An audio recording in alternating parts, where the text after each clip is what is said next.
экономики Южной Осетии, и они подтвердили, что абсолютно аналогичное решение в отношении Южной Осетии существует. Поэтому информация о том, что в Южной Осетии вопрос решен, а в Абхазии не решен, не соответствует действительности. Не такие же, как и мы. А покрывать расходы частным компаниям государство намерено или нет, убытки, которые они сейчас несут? Как вообще в цивилизованных странах происходит, вы же знаете. Да, но первостепенной задачей стоит вопрос решения сложившейся ситуации. Да? Мы с нашими участниками рынка, с абхазскими компаниями в постоянном контакте обсуждаем и пытаемся помогать в разрешении. В чем эта помощь заключается конкретно? Уже вот с какого? 24-25 декабря все это происходит? Месяц уже. 21 декабря, да. Месяц уже прошел. Что в течение этого месяца, что конкретно было сделано?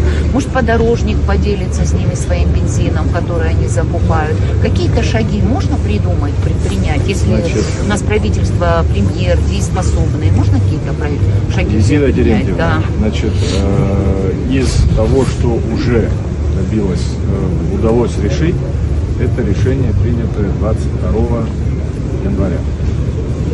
О завозе купленного, оформленного, да, это тоже шаг, потому что, это ваше мнение.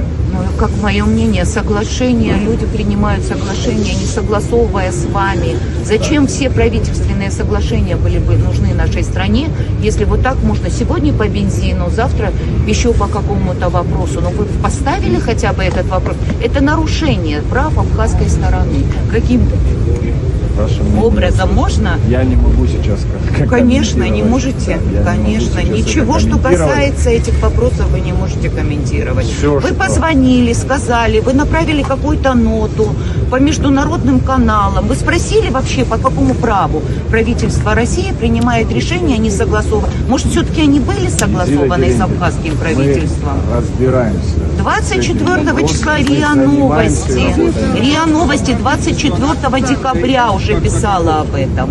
Правительство Абхазии не знало об этом? РИА Новости писала об этом. 24 декабря, что устанавливается монополия Роснефти в Абхазии. Направляла письма, есть информация, могу вам ее передать. Направляла письма в правительство, они указывают, что на имя Анхваба направлялись такие письма. А как письма о чем? Говорящие о чем? Письма о том, что Роснефть будет завозить топливо в Абхазию. Никто не скрывает. Что вы говорите? И люди, как прореагировало на это правительство Абхазии? Зида Терентьевна, позиция абхазской стороны, в том числе за прошедший период, в 2023 году, детально была изложена в парламенте. Я вчера говорил об этом. Если вы мне не верите, можете спросить у представителя. Я тоже ему не верю. Верю, конечно же. Тут это абсурдная совершенно ситуация, сюрреалистичная. Да. Мы независимое государство, вы не знаете, или зависимое уже?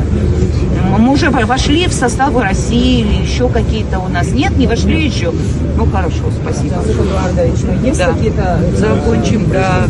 Пресс-конференция, да, я извиняюсь, конечно. Да. Спасибо большое. Спасибо. Нет, журналисты, пожалуйста, если хотите пообщаться. Шансы какие-то есть с переговоров? Как вы думаете? Какие-то есть надежды? Я могу другое сказать, что абхазская сторона с ситуацией в таком виде мириться не собирается. То есть мы будем делать все возможное, чтобы исправить ситуацию. Топливная ситуация, ассоциация, что собирается в этой ситуации делать? Вот постояли мы, вы сейчас нам скажете, разойдитесь, да? А что вы нам предлагаете? Мы переговорили с правительством, соответственно, дальше будем обсуждать, каким образом мы будем дальше действовать. Единственное, мы услышали то, что может предложить нам правительство сегодня. Ничего. Только переговоры в Москве.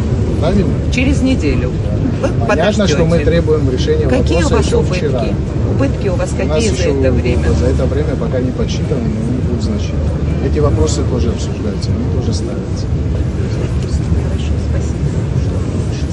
Спасибо, Абзел Шейх Шалат из